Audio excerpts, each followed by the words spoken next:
So I guess one of my questions that follow up with this is, where does Ecology think there is an acceptable place in Jefferson County shorelines for this kind of use?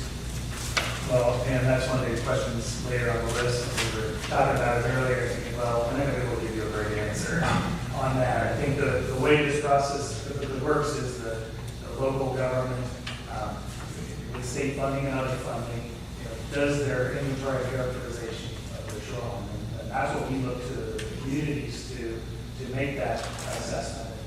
And consultants, or if you want to consult with agencies, they take that information and they do that analysis to figure out the answers to difficult questions like that. And that's just one of the many challenging questions that your staff have faced and the people all across the state are facing as they develop their national programs. So if we do that work and it's satisfactory to us and we make that decision, that's good enough for you. well, in fact, yeah. No.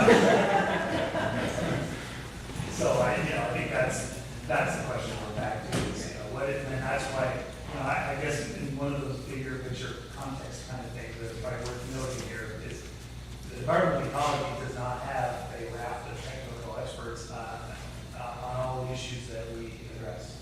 We certainly don't have an aquaculture expert on staff. So instead, in our program, the Shoreline program, and so in this situation, we need to reach out to the agencies that do. And so we do consult with and have consulted with the Department of Fish and Wildlife on this. We've consulted with our own sister program and our agency in the water quality program. And we've gone to the NOAA. The agency is responsible for protecting, both livestock, fisheries, and also promoting aquaculture. So we try to go to where the experts are.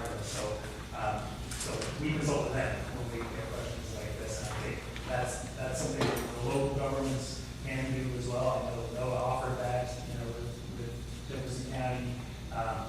So I think that's part of your role as well, is to seek the information where you can, and then if you from all that and still come and make the case, then that's when we have that conversation about whether or not the state,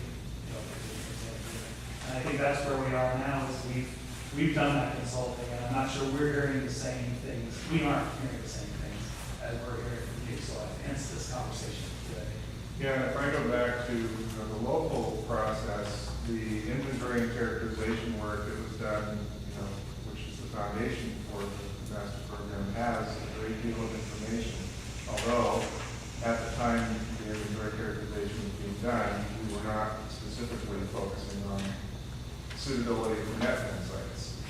So, going back almost a year now, the conversation we were having was go back into look at specifically reach by reach along the shoreline of Jefferson County and identify those areas where you think there's legitimate concern, these areas should be screened off, protected for these reasons, identify those, and then identify areas where that balance of uses and ecological protection could be achieved. And I guess my understanding is the county feels it did that, responded to that request, and now we're having this conversation. Why was your response not acceptable to us? Yeah, we actually did look at our industrial areas, and because this is an industrial use, and they don't seem compatible with net pens for a variety of reasons. And I understand that the Discovery Bay and McConnell, it's fine for there to be no net into those areas, right? Was there a decision that was? That's what the programmatic EIS says, I think. Yeah. Yeah, 1990, if it was, right. yeah, that wasn't, And you didn't ask us to change that. So, and that's because they don't flush well, and it could create too much nutrients. So it seems to me that there is an issue here of the solution to pollution is dilution. And obviously, the one animal or the waste from one animal might be food for another, doesn't quite fall into that area. Jeffrey, something about the issue of cumulative impacts in terms of, I get in a conditional use permit as well, you can look at whether or not, you can look at the issue of cumulative impacts through a permitting process. And so there is a point where you can ask for a higher level of mitigation or something because you already have that and there's something you're concerned about that. So there is some latitude there. Can I go back to the shoreline characterization and that discussion a little bit? So as Phil and David were pointing out, so we've got Hood Canal that's already sort of off limits. We've got Discovery Bay, which are off limits. We've got other areas like Mats that have had significant water quality issues that I think you would probably agree would not be appropriate because of the nutrient loading that they already have. And so that leaves relatively limited shoreline left within county jurisdiction.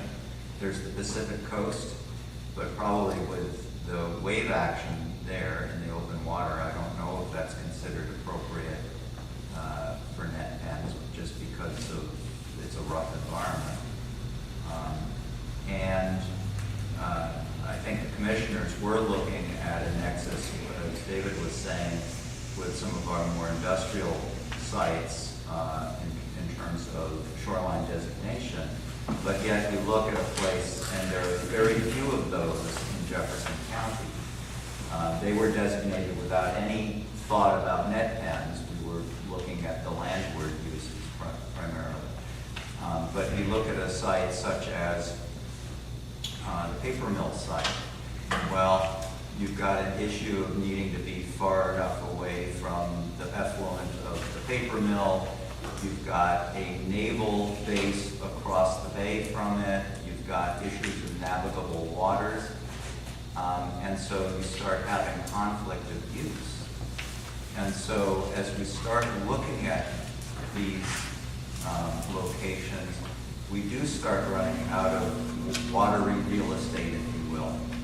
And so I think our question about do you see places based on the characterization, Jeffrey, I know that you've read and studied, do you see places that you think really are appropriate? Because we're having trouble finding them.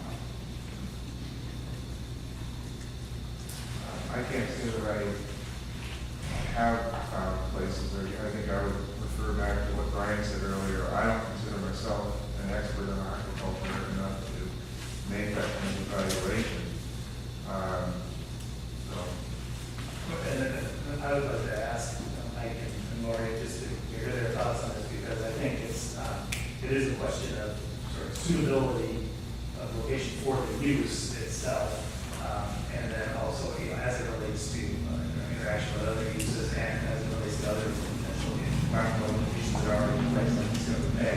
But I guess my recollection was that when the county sort of went out again, I think you had a proposal for another option of where it might be appropriate or not. And so I guess I put that back to you. And then let me just, I'd love to hear your thoughts on what you know about the area. Chime in on a few things, and I guess first a disclaimer that I haven't even over the board with Jefferson County Institute. I haven't looked at the waters and really wouldn't be the one to do that. But in general, in citing the net pen, it's very important where they're cited. And if there are no suitable sites, then there's not going to be an industry line kind of using the sites, which makes this somewhat of a new process. But your assertion that the waste is diluted and not utilized, even in a very reducing environment like the issues you have in these back bays, these quiescent areas, that's utilized in an anaerobic way, which is not what we want. Right. One way to think of this conceptually is if you have a garden, let's say, and let's say the garden is made out of sand, you can put fertilizer in that garden, and what happens? You get better growth. If you keep adding more and more and more fertilizer, pretty soon you get a peak of growth, and then at that point in the water, we call that where the peak of species diversity and species richness is. After that, you become, that starts falling off, you get fewer and fewer organisms until you're out in these very eutrophic mud flats, like would be the issues around, some of these areas here. There'd be no reason to put a farm in that area itself, it wouldn't be successful. Where they're regulated are to stay back on that peak. So, for example, the farms we have in Puget Sound, for the most part, they're back at that peak. They're over sand and gravel and things, which you're actually probably increasing the biomass in the beginnings, whether out in that tail, that continuum. So whether or not there's space in the waters in Jefferson County or not, I don't know, but I would also say that we do have some models out there which are getting better and better all the time, which are pretty good at predicting and identifying exactly what the impacts would be, and you can set it up for however many tons you want, and also allow you to understand, where things are going to happen, as long as there are good flow dynamics models for your patches of water out here. And I do believe Puget Sound has really good numbers, so that's an opportunity. It's probably $200,000 to do something like that, but those models do exist, and I'm happy to facilitate getting that done if that's what you want. Without giving them money. Right, but if you require a couple $100,000 of work for a permit, would that push you over the reasonableness? I would just like to tag on to what he said, is that the industry, the methane industry have scientists on board, and they will not put, and they do a lot of research before they put methane in. They would not cite, it's very expensive for them, they would not cite methane in marginal waters. They've got all the modeling, and all that's available to them also, and they have people to do that for citing. So if you have any of these marginal waters you're talking about, they're not going to be interested. I think one of our concerns is that there may be a net pen that would be effective, say, for Atlantic salmon. But our concern is very much what it would do to the native salmon stock. And I know one of our questions, for example, is what guarantees would there be that there would be no transmission of virus, particularly some of these newer viruses?